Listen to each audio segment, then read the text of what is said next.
भाजपा विधायक बल मुकुंद आचार्य ने कहा, मैं माननीय न्यायालय के आदेशों का पूर्णतया पालन करता हूं। मैं न्यायालय का अत्यंत आभारी हूं। मैं उसका सम्मान करता हूं। मुझे न्यायालय के निर्णय पर कोई आपत्ति नहीं है।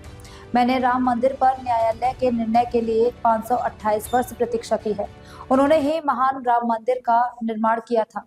मैं सम्मानीय न्यायालय का पूर्णता आदेश का पालन करता हूं। न्यायालय के प्रति हमारी पूर्णता कृतज्ञता है, उनके प्रति सम्मान है। न्यायालय के फैसले से हमें कतई कोई आपत्ति नहीं है, क्योंकि राम मंदिर के विषय में भी 528 साल इंतजार करके न्यायालय का फैसला आया, भव्य राम मंदिर बनाई। लेकिन इस मामले पे जो चर्चा आई है कि मुझे पता चला कि मंदिरों को शिफ्ट करने के लिए कोई आदेश आया है। मेरी प्रार्थना है, निवेदन है, शहर के विकास को नहीं रोकना चाहेंगे, हम पूर्णतः समर्थन में है, लेकिन सिर्फ मंदिरों के लिए ऐसा विचार किया जाता है।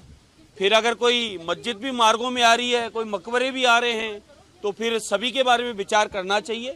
कई तरीके की इस प्रकार की है, लेकिन किसी की धार्मिक भावनाएं ना आहत हो, उसके लिए न्यायालय को हाथ जोड़ के प्रार्थना करेंगे, निवेदन करेंगे, अर्जी अपनी दाखिल करेंगे। सबको बोलने का अधिकार है, तो हमारी बात भी सुनी जाए कि देवी देवताओं की प्रतिष्ठा विधि विधान से, नियम से, पंचांग देखकर, मुहूर्त निकालकर, और बहुत बड़ी विधान प्रक्रिया होती है। किसी की 5 दिन, किसी की 7 दिन, किसी की 9 दिन, किसी की 1 महीने की तक की भी पूजा प्रतिष्ठा होती है।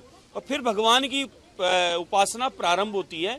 वहां देवताओं में हमारा भाव जुड़ गया है। हम लोग उसको मूर्ति नहीं मानते, हम मानते हैं कि साक्षात भगवान के प्राण इसमें सम्मानित हो गए हैं। तो इसीलिए हम भोग लगाते हैं, इसीलिए उत्सव मनाते हैं, इसीलिए हम लोग पोशाक धारण कराते हैं और भगवान को अपना जैसा शरीर, अपना जैसा स्वरूप और अपनी जैसी आत्मा उस परमात्मा में मानकर उसकी आराधना करते हैं। तो इसलिए देवी देवताओं को इस तरीके से उखाड़ देना या उठा देना ये एक विधान नहीं है। इसलिए हम न्यायालय के सामने अपील करेंगे, निवेदन करेंगे कि इस फैसले पर पुनः विचार किया जाए और हमारी भी सुनवाई की जाए।